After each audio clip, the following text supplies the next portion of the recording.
Assalamualaikum warahmatullahi wabarakatuh. Bismillah, alhamdulillah, wassalatu wassalamu ala rasulillah, Sayyidina Muhammad ibn Abdillah, wa ala alihi wa sahbihi wa man walah, amma ba'du. Apa kabar sahabat, sehat semuanya? Kami doakan mudah-mudahan Anda senantiasa diberikan kesehatan dan ketaatan kepada Allah Subhanahu wa Ta'ala. Amin ya Rabbal Alamin.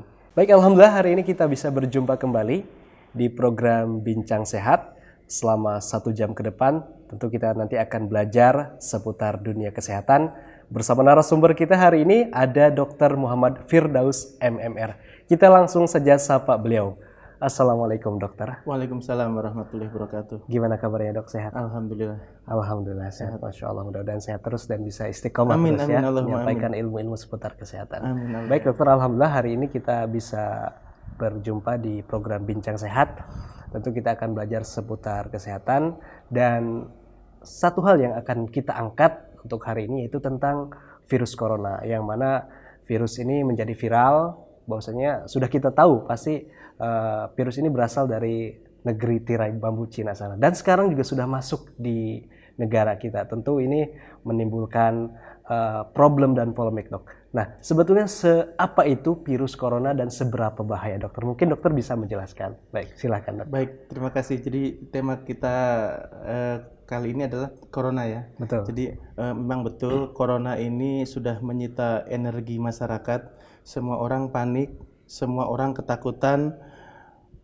Itu sebetulnya berangkat dari bingung dan tidak tahu apa itu corona. Sebelum maka dari itu kita pada pertemuan kali ini mencoba, kita nanti akan bahas, belajar bersama apa itu corona, bahayanya seperti apa, gejalanya apa, bagaimana supaya kita terhindar dari virus corona. Kemudian kalau misalkan ia terpapar harus seperti apa, apakah kemudian berujung kematian atau seperti apa. Kita akan bahas semuanya.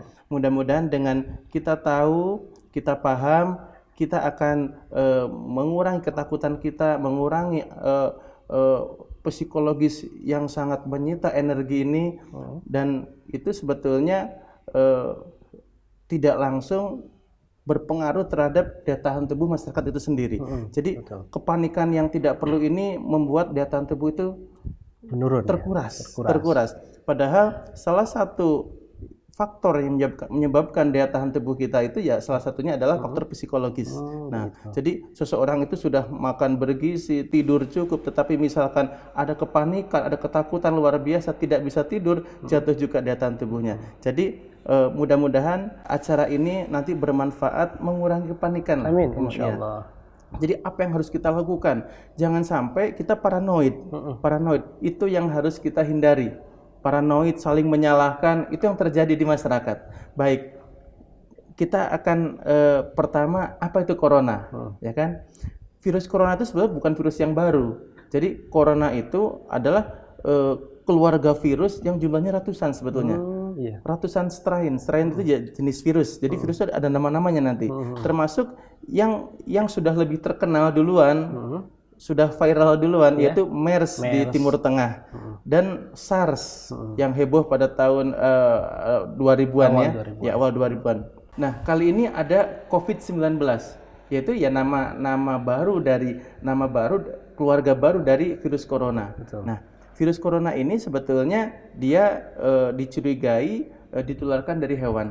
Kalau di Timur Tengah sana ya makanya jamaah umroh, jamaah haji tidak boleh berkontak dengan unta, karena dipercaya virus MERS itu ditularkan dari unta ke manusia. Jadi itu mulai tahun 2000-an itu sudah dilarang jamaah haji kontak dengan unta. Nah, untuk yang COVID-19 ini, nah itu masih penelitiannya masih belum terbukti secara ilmiah, masih dicurigai yaitu berasal dari kelelawar gitu. Cuma itu masih dalam penelitian karena masih baru. Yang jelas virus corona ini bisa menular manusia ke manusia. Itu yang harus kita waspadai.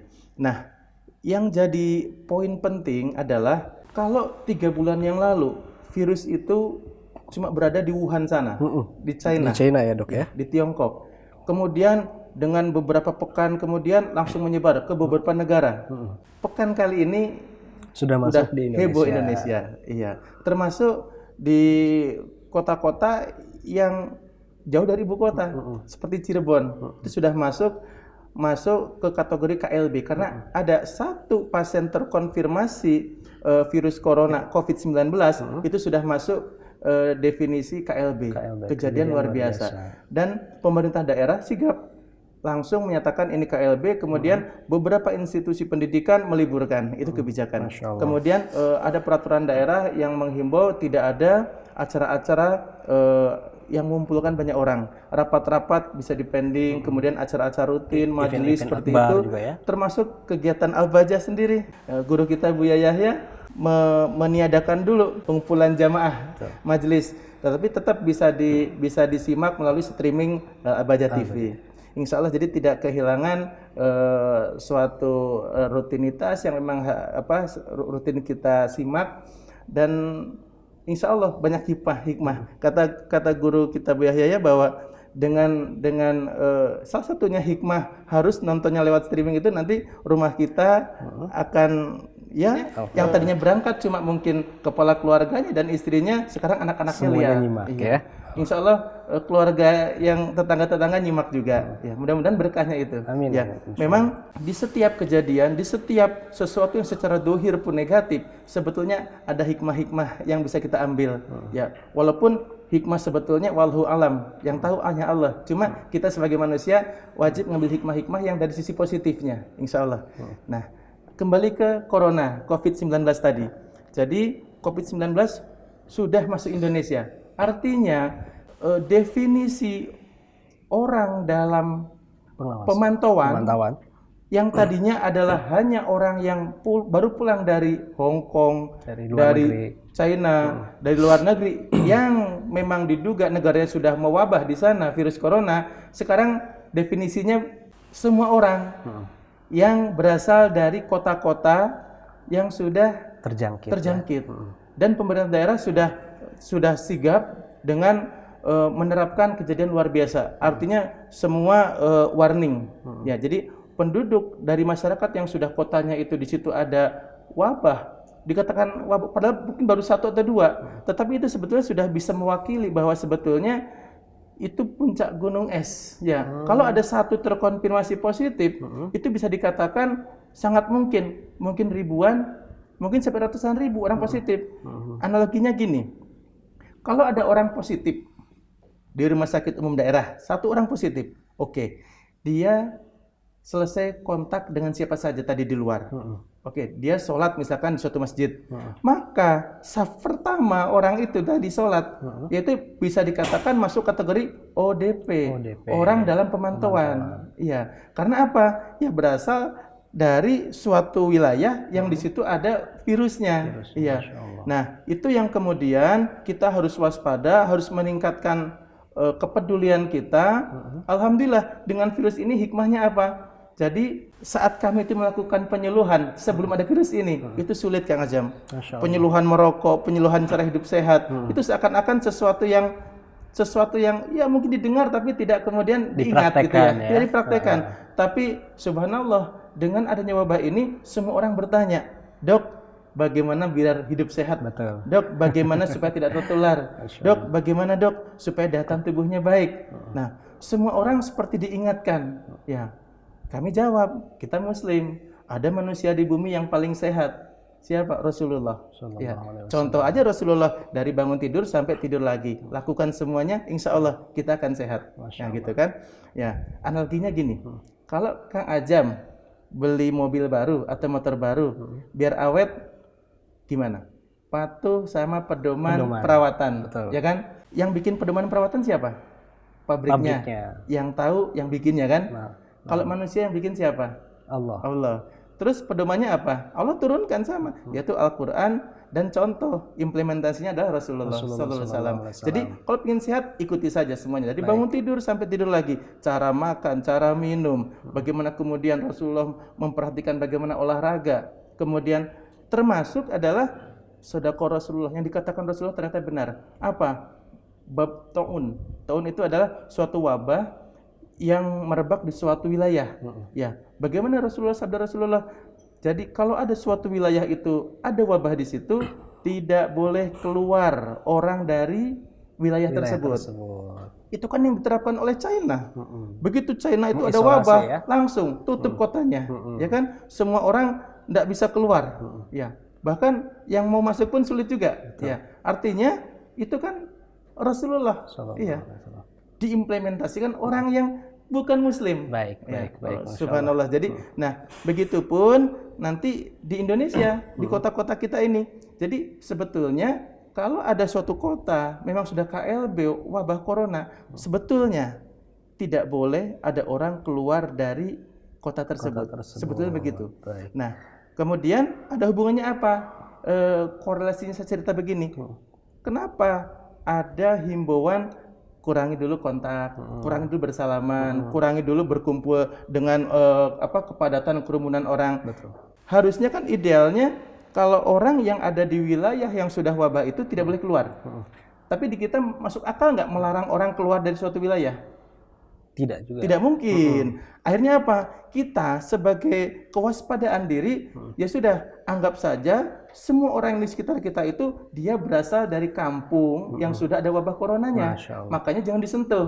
Itu ya. Iya. Jadi jangan disalahartikan, jangan disalahpahami. Kok berkerumun, kok majelis nggak boleh datang dari kerumunan orang, tidak boleh, kok tidak boleh salaman, berangkat dari situ. Kita cuma mengurangi kontak dengan orang yang dicurigai, patut diduga itu berasal dari wilayah yang sudah terjangkit virus corona. Baik, Mungkin itu dokter. mukadimahnya. Ya, baik, nanti kita lanjut kembali bincang-bincang kita di segmen kedua ya. Baik, pada intinya sahabat semuanya, sahabat sehat semuanya, kita jangan panik dan jangan takut dengan adanya virus corona ini. Insya Allah setiap penyakit pasti ada obatnya. Dan seperti apa nanti tips sehat dari Dr. Firdaus, kita akan simak di segmen berikutnya. Tetap bersama kami di Bincang Sehat.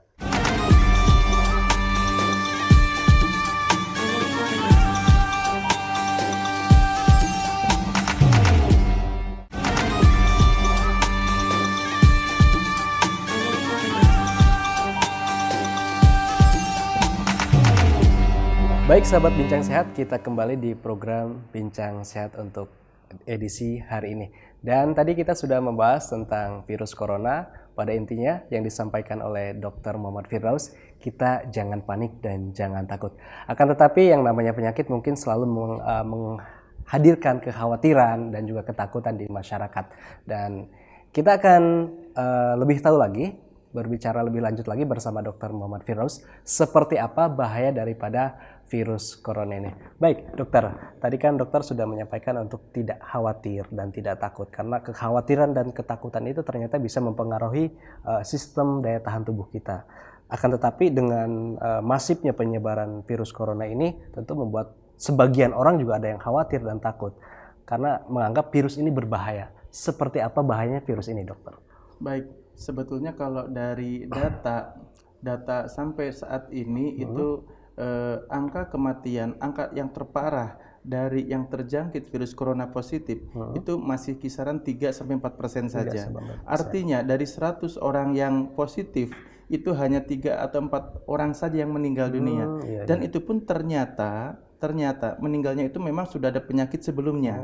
Ya, jadi tidak bisa dikatakan bahwa virus corona itu membunuh secara langsung gitu. Tetapi ada kondisi memang pada orang tersebut punya penyakit kronis sebelumnya. Nah, itu. Kemudian kita yang jadi fokus supaya kita tidak panik adalah ada apa dengan yang 97 orangnya? Kok bisa tidak parah dan insya Allah bisa sembuh? Kenapa? Nah, begini. Jadi virus itu sebetulnya tidak ada obatnya. Tidak ada obatnya. Iya. Belum Sampai sekarang ya? pun sebetulnya belum juga. Buktinya influenza sampai detik ini tidak ada obatnya. Tidak ada obat yang bisa membunuh virus influenza, tidak ada. Jadi kalau kita sakit influenza itu hanya kita minum obat simptomatis saja, obat demam, dekongestan untuk flu-nya, kemudian untuk ekspektoran untuk batuknya, antitusif, itu saja. Tidak ada obat yang kemudian membunuh virusnya. Ya. Langsung, terus kalau kita sakit influenza bisa sembuh, kenapa itu? Berarti daya tahan tubuh, antibodi. Nah, kita bisa pelajari itu, bisa pelajari mekanisme bagaimana tubuh kita melawan virus. Sehingga itu kalau kita paham, insya Allah menambah ketenangan. Ya, walaupun secara itu kan dohir saja sebetulnya. Kalau mau kita kemudian ingat bahwa virus milik siapa? Milik Allah. Terus kemudian insya Allah apapun kemudian yang terjadi pada diri kita itu tidak ada yang tanpa izin Allah. Ya, betul. Itu sudah menambah ketenangan sebetulnya. Jadi nanti itu termasuk nanti tips yang akan kita sampaikan nanti. Salah satunya adalah bagaimana kita meningkatkan daya tahan tubuh itu dengan cara mendekatkan diri pada Allah gitu ya. Karena bahagia itu salah satunya saran seperti itu ya. Nanti kita bahas di nanti segmen nanti ya, biar penasaran pemirsanya.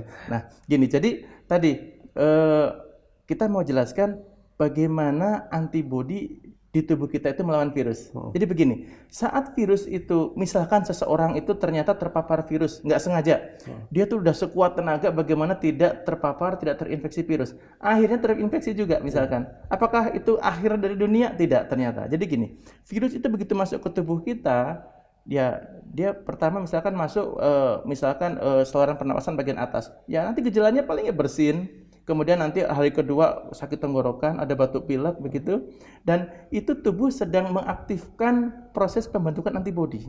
Ya, nanti antibodi terbentuk pada hari ke-7. Pada hari ke-7 dan kemudian jumlah antibodi terus akan mengalami kenaikan sampai kemudian virus itu terbunuh. Nah, teori itu 14 hari. Jadi 14 hari itu sembuh sempurna. Dan hebatnya lagi subhanallah, itu sudah terbentuk di orang tersebut antibodi tentara khusus virus tersebut, sehingga kalau misalkan ada virus masuk lagi, itu sudah tidak akan menginfeksi lagi. Jadi sudah ada kekebalan di tubuh orang tersebut. Itulah prinsip vaksinasi sebetulnya. Jadi kalau vaksinasi buatan anak sekolah, kenapa divaksinasi? Itu sebetulnya dengan sengaja memasukkan virus atau kuman yang sudah dilemahkan dengan harapan terbentuk aktifnya antibodi, sehingga nanti terbentuk antibodi untuk sakit tersebut. Misalkan kalau yang dimasukkan virus polio, maka akan terbentuk nanti antibodi polio, sehingga kalau ada anak tersebut ketemu virus polio yang beneran di luar, di alam bebas sana, maka dengan mudah jadi antibodi kita mengenalinya, sehingga tidak mengganggu, tidak menimbulkan gejala polio. Itu prinsip vaksinasi dan imunisasi. Nah, terus hubungannya dengan corona ini apa? Kalau ada orang ternyata sudah sekuat tenaga menghindari virus corona dan ternyata harus terpapar, nah maka virus corona tadi masuk kan, mengganggu kan, batuk, pilek, demam. Tetapi jangan khawatir, dengan daya tahan tubuh yang baik, kita bugar, kita sehat, kita istirahat dengan baik, makan yang sehat, itu nanti akan terbentuk antibodi pada hari ke-7. Ya sudah, nanti antibodi itu yang akan melawan virus corona itu tadi, dan itulah yang terjadi pada 97% orang yang terpapar virus corona positif. Ya, dia bisa hidup sehat lagi seperti itu. Jadi nggak usah khawatir, nggak usah panik, gitu kan? Jadi memang betul ada alasan juga masyarakat kenapa panik, karena visualisasi media. Ya, bagaimana kita melihat misalkan di berita itu ada orang tiba-tiba kejang karena virus ya. Sekarang kalau di kenyataannya di Indonesia ada enggak seperti itu? Jadi kita buang dulu visualisasi itu ya. Kemudian kenapa? Panik itu menghilangkan logika. Iya, takut-takutan yang tanpa sebab menghilangkan berpikir rasional. Iya, jangan jadinya paranoid. Apa buktinya? Memborong makanan ke supermarket, ya kan? Menimbun, menghabiskan masker di sana sini kan? Itu kan sebetulnya paranoid, sehingga mengganggu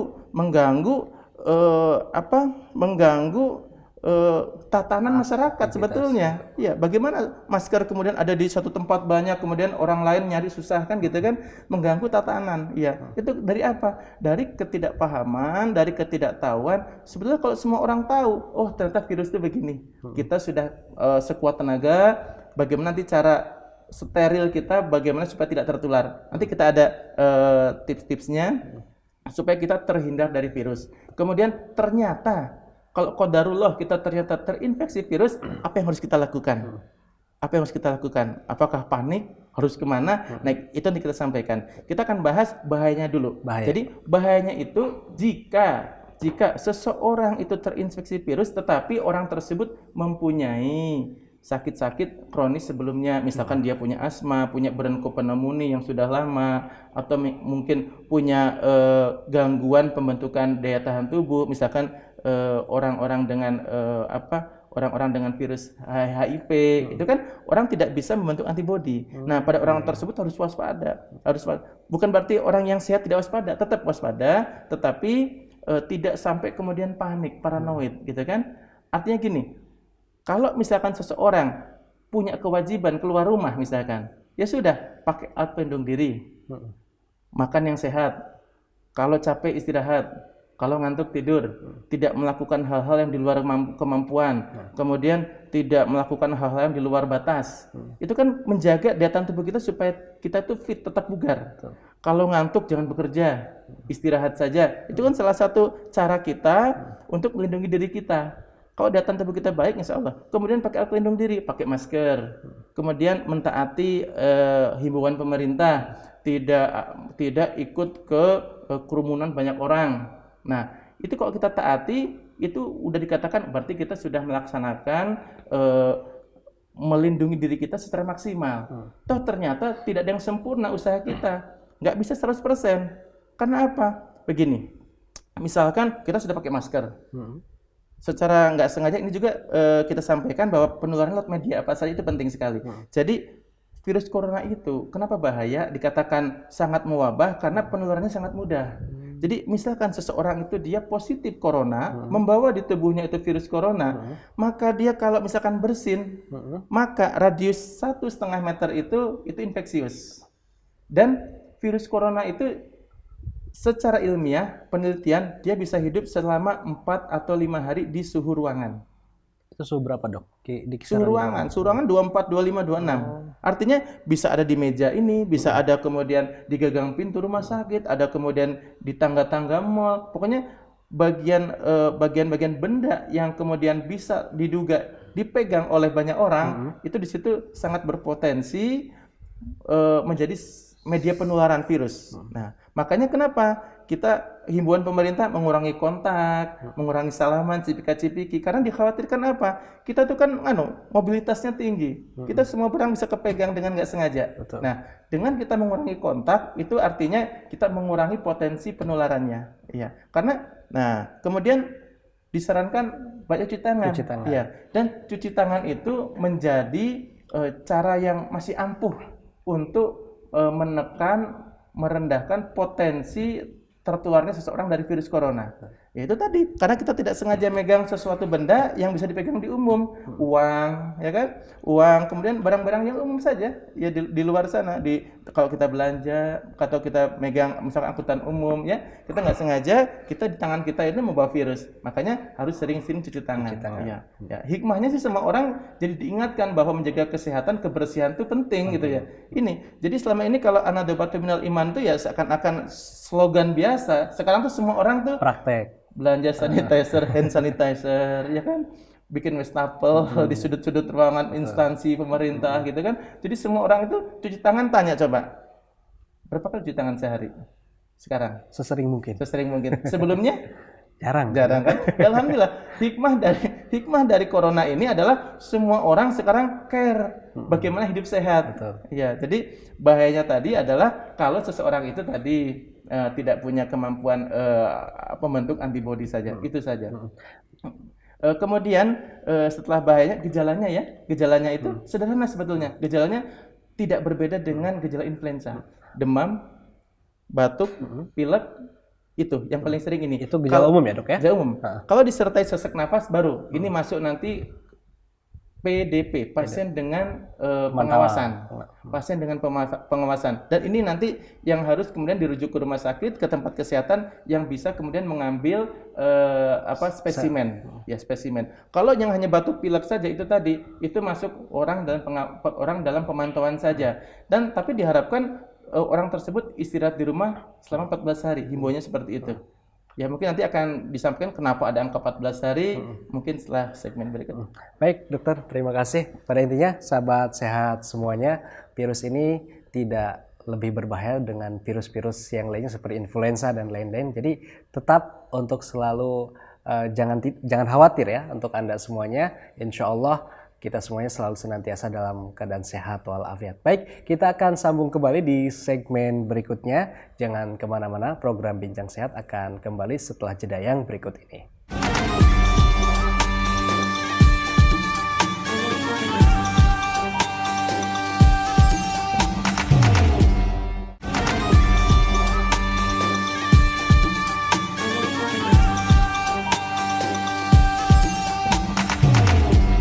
Baik sahabat sehat semuanya, kita kembali di program Bincang Sehat bersama Dr. Muhammad Firdaus MMR. dengan tema kita di hari ini yaitu tentang virus corona atau COVID-19. Tadi sudah disampaikan oleh dokter tentang gejala-gejala ya, gejala umum seperti demam, batuk pilek dan lain-lain. Ya, mungkin kita perlu tahu juga sahabat semuanya tentang gejala-gejala yang lebih spesifik lagi, karena mungkin ini juga bisa meningkatkan kewaspadaan kita. Baik dokter, terkait dengan gejala, tadi dokter sudah menyampaikan gejala-gejala secara umum tidak jauh beda dengan penyakit influenza lainnya atau penyakit pilek. Nah, adakah gejala spesifik dok dari tanda-tanda ataupun juga penyakit virus corona ini? Seperti apa dokter? Itu yang disayangkan dari virus corona ini. Dia tidak menimbulkan gejala yang spesifik. Andai virus corona ini menimbulkan gejala spesifik, itu akan mudah seseorang itu mengenali dirinya, oh saya udah virus coronanya positif nih. Itu dengan mudah. Oh saya akan ke rumah sakit, kemudian mengisolasi diri, itu tentunya mudah. Tetapi sayangnya virus corona ini kalau menginfeksi seseorang itu tidak menimbulkan gejala yang spesifik. Jadi gejalanya cuma itu demam, batuk pilek. Ya kalau yang agak parah dia akan sesak. Ada gangguan nafas. Nah itu kalau yang gangguan nafas berarti masuknya ke itu yang harus ke rumah sakit. Tapi kalau yang hanya demam, batuk, pilek itu nanti harus dihimbau karantina di rumah masing-masing. Iya, 14 hari. Nah, di sini kenapa muncul 14 hari? Kenapa tidak ganjil gitu ya? Jadi gini, 14 hari itu begini. Jadi masa inkubasi virus corona itu 14 hari. Inkubasi adalah hanya virus corona saja atau semua virus dok? Enggak, tiap virus beda-beda. Tiap virus beda-beda. Iya, tiap virus beda-beda. Cuma ini kita bicara COVID-nya aja, COVID-19. Jadi inkubasi itu adalah saat pertama virus masuk, terpapar, menginfeksi seseorang, sampai kemudian muncul gejala, itu maka antara 0 sampai 14 hari. Jadi bisa muncul gejala pada hari ketiga, kelima, ke-9, ke-12, ke-14.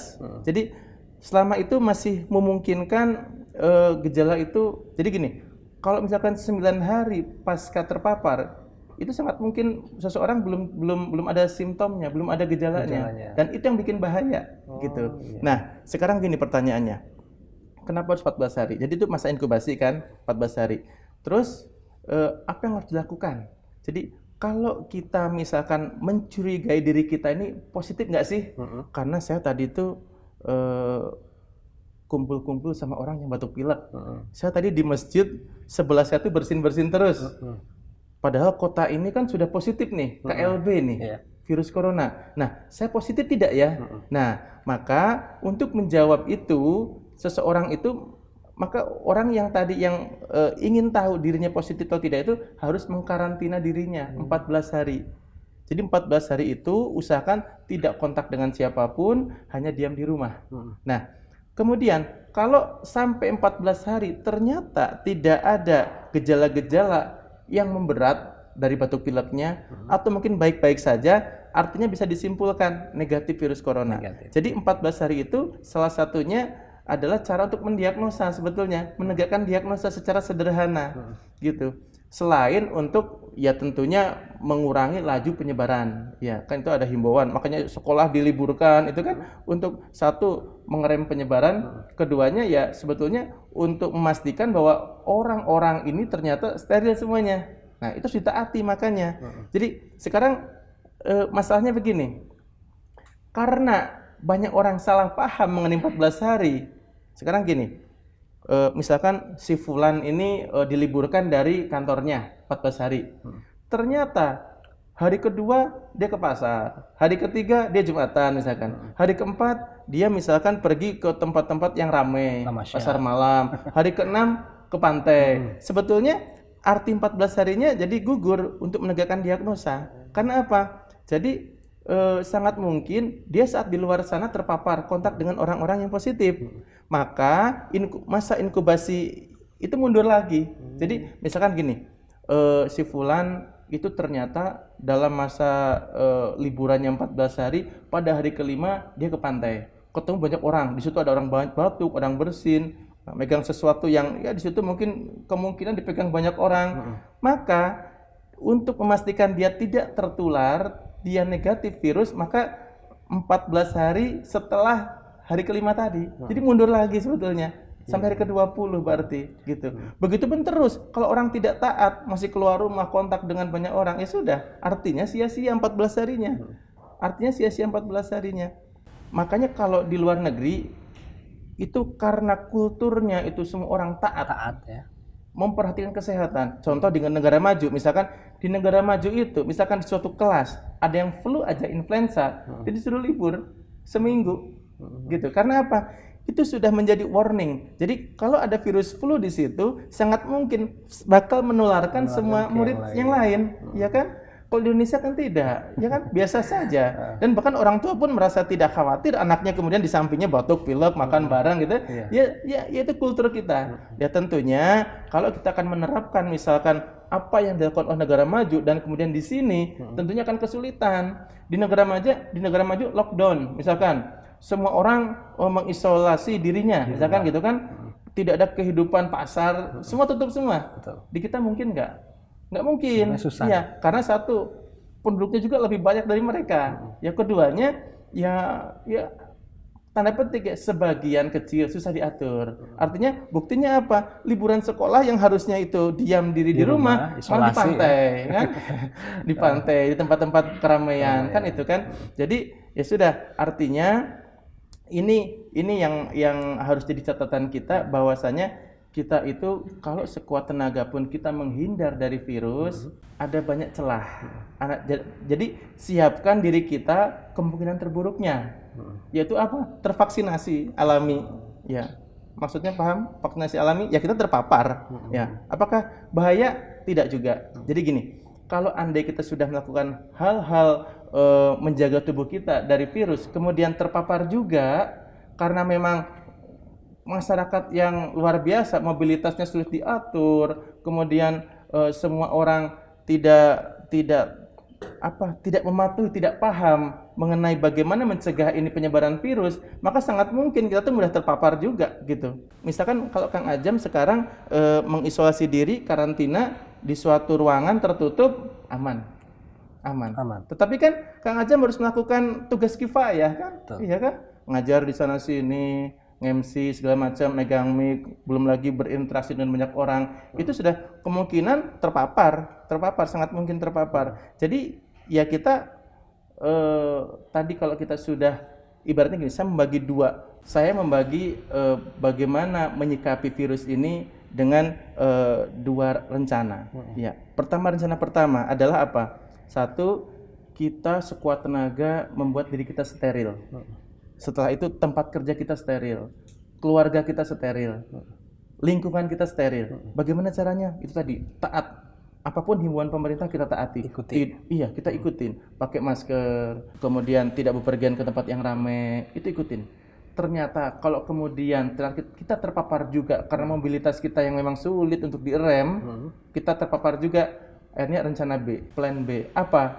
Ya sudah, kita tervaksinasi. Nah, apakah harus panik? Tidak. Jadi tubuh kita harus percaya diri bahwa tubuh kita, antibodi tubuh kita mampu melawan virus. Jadi tubuh ini punya obat alami yang itu subhanallah Allah ciptakan di semua makhluk hidup. Jadi semua makhluk hidup itu punya kemampuan membuat antibodi. Dan subhanallah antibodi itu tadi ternyata membentuk kekebalan seumur hidup. Sel-sel tubuh kita itu, di sel pertahanan tubuh kita itu ada namanya sel memori. Nah, itulah prinsip imunisasi, prinsip vaksinasi. Jadi kalau seseorang anak misalkan ya, diimunisasi, vaksinasi, dikasih kuman buatan, dikasih vaksin yang dilemahkan, maka tubuh itu akan membentuk antibodi.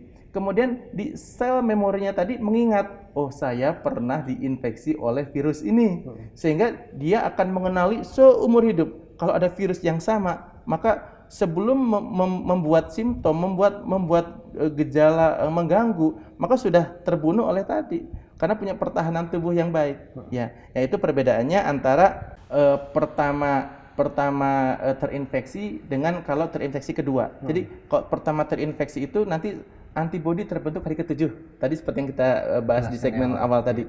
Tapi kalau misalkan seseorang sudah sembuh dari coronavirus, kemudian harus kena lagi coronavirus, maka pada hari pertama pun coronavirus itu akan dimatikan oleh antibodi tubuh kita. Sehingga sebetulnya yang harus kita lakukan adalah sekarang bagaimana kita tuh memperkuat tameng. Ya, memperkuat tameng tubuh ini supaya kita itu bugar, sehat. Bila mana Kita ingin sehat, tetapi lah kalau misal terpapar, qadarullah bisa saja. Sewaktu-waktu kita harus siap. Maka daya tahan tubuh kita ini yang jadi andalannya. Jadi nanti di segmen berikutnya kita akan bahas bagaimana cara tips-tips untuk meningkatkan daya tahan tubuh. Gitu. Baik, ini pada intinya dokter, masa inkubasi selama 14 hari itu termasuk tindakan pencegahan juga yang mungkin paling efektif ya dok ya? Pencegahan dan sebetulnya penegakan diagnosa. Diagnosa. Jadi kalau orang dalam 14 hari itu dia mengisolasi dirinya, tidak kontak dengan siapapun dan ternyata tidak bergejala apapun, berarti itu ditegakkan diagnosanya, berarti negatif. Gitu kan. Jadi seseorang itu untuk negatif positif tidak perlu ke laboratorium. Ya. Kalau misalkan sekarang Kang Aja misalkan penasaran, satu positif apa enggak ya? Tinggal sekarang mengisolasikan diri 14 hari. Kalau ternyata 14 hari itu aman-aman saja, negatif berarti. Ya, aman. Sudah melakukan isolasi diri 14 hari, tidak ada keluhan. Maka dinyatakan sehat walafiat dari virus, gitu kan? Tapi tetap artinya belum terpapar juga kan, harus tetap waspada. Jadi 14 hari yang terlewat ini tetap tidak menjadikan seseorang itu udah lolos, tidak, karena belum terpapar loh ya, belum terpapar. Justru malah lebih tenang orang yang sudah terpapar loh, dia kalau sembuh dari virus malah sudah punya antibodi. Iya, bukan kita sengaja kemudian memaparkan diri, tidak ya, tetap kita harus sekuat tenaga, insya Allah kita steril, insya Allah. Baik, terima kasih dokter. Baik sahabat, kita akan lanjut kembali di segmen keempat nanti dengan bagaimana tips meningkatkan daya tahan tubuh tentu agar terhindar dari berbagai macam penyakit. Untuk itu, tetap bersama kami di program Bincang Sehat. Kita akan kembali setelah jeda yang berikut ini.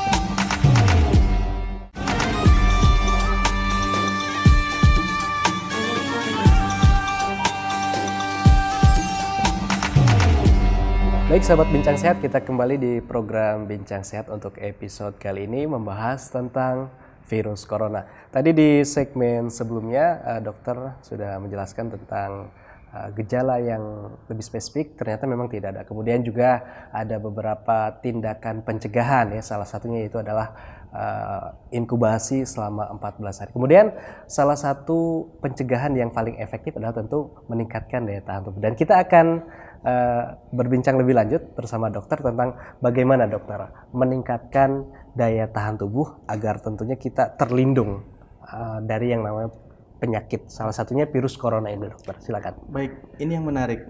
Jadi kami selama ini penyuluhan hampir semua orang nggak ada yang tertarik dengan penyuluhan kesehatan. Tapi hikmahnya ini virus corona, subhanallah, semua orang tertarik sekarang. Bagaimana cara hidup sehat? Nah, kami sampaikan bahwa hidup sehat ya pokoknya dari bangun tidur sampai tidur lagi itu kita hidup sehat.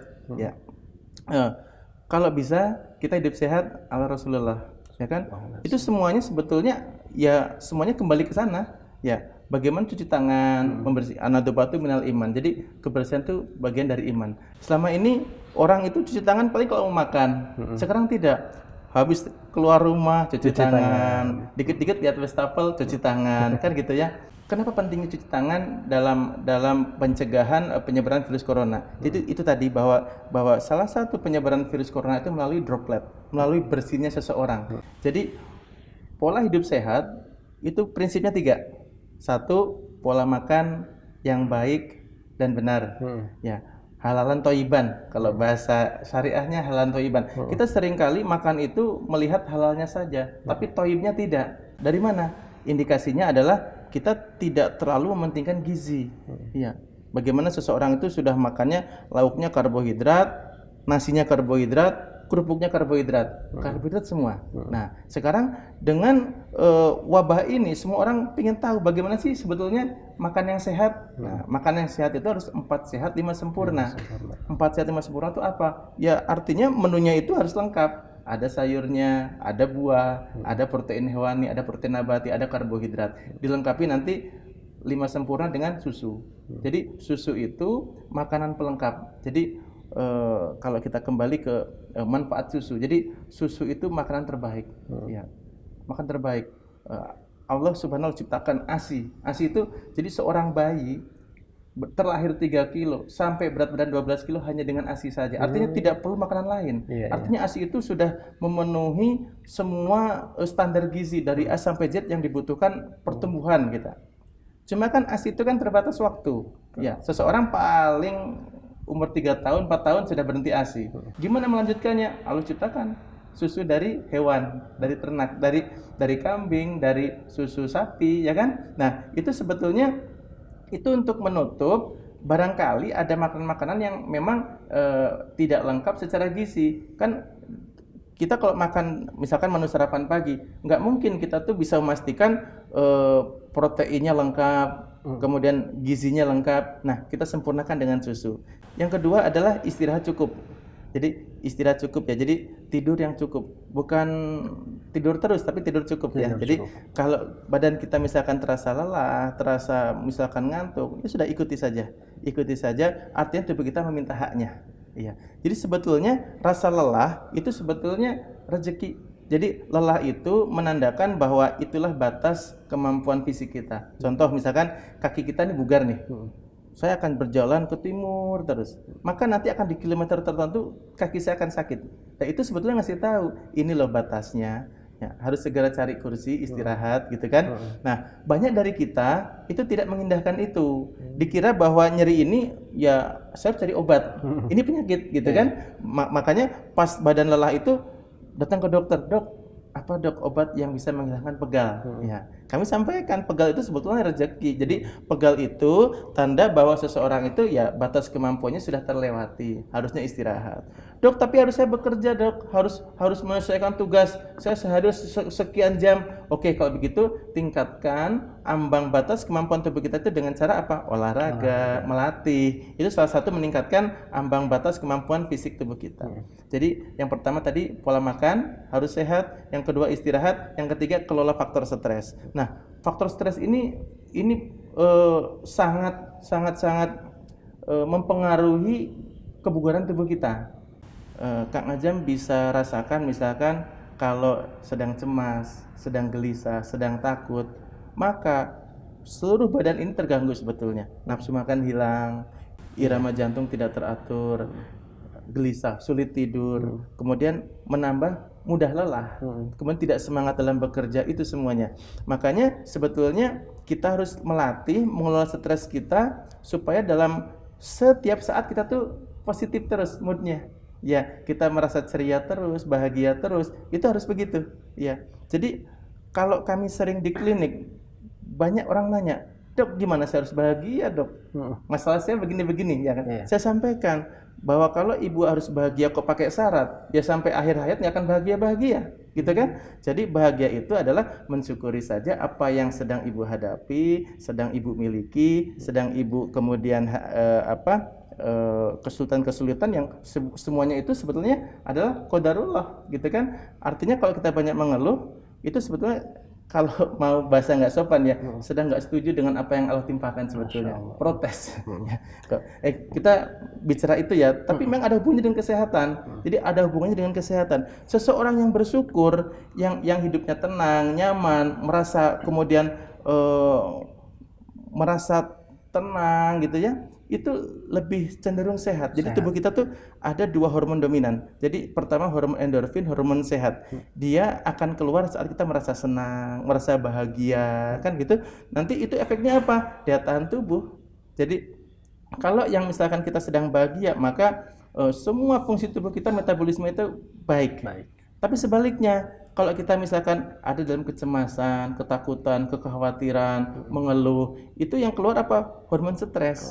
Hormon stres itu mempengaruhi apa? Irama jantung, kemudian asam lambung, sehingga orang yang stres tidak menikmati makan, gitu ya. Itu salah satu bagaimana faktor stres ini mempengaruhi fisik seseorang. Jadi tips dari kami, pokoknya kalau ingin sehat 3 yang harus kita lakukan. Makan halalan thayyiban yang baik, kemudian istirahat cukup, bahagia. 3 itu. Dan bahagia ini ya salah satunya adalah mendekatkan diri pada Allah. Ya, jadi jadi cemas, takut, khawatir itu kalau kita kembalikan, sandarkan pada Allah, insya Allah itu menambah ketenangan. Ya, bahwasanya tidak ada kejadian yang apapun di muka bumi ini yang tidak seizin Allah gitu kan. Kalau kita sudah sujud, artinya sudah berdoa, kemudian ternyata yang kita dapatkan ternyata bukan yang kita minta, kita lebih bersyukur. Apa? Allah pilihkan. Kita minta A kok dikasih B misalkan ya. Allah pilihkan artinya apa? Pilihan Allah yang terbaik. Gitu. Jadi itu salah satu cara kita membuat diri kita bahagia. Ya, bahagia kan itu sulit, kenapa? Karena orang itu lebih terpaku, saya harus mendapatkan apa yang harus saya inginkan.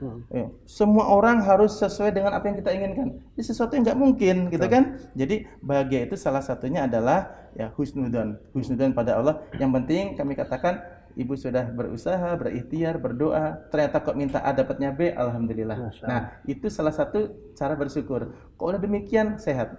Ya, jadi ada hubungannya antara spiritual dan kesehatan. Ya, kami paling yang tidak setuju kalau dok, saya nggak setuju dok kalau kemudian dokter ngobatin saya harus kemudian melakukan hal-hal yang spiritual. Ya, kami katakan WHO sendiri mengakui definisi sehat apa? Yaitu sehat jasmani dan rohani, jiwa dan raga. Kalau misalkan ada raganya saja sehat, jiwanya tidak, ya orang gila itu tadi.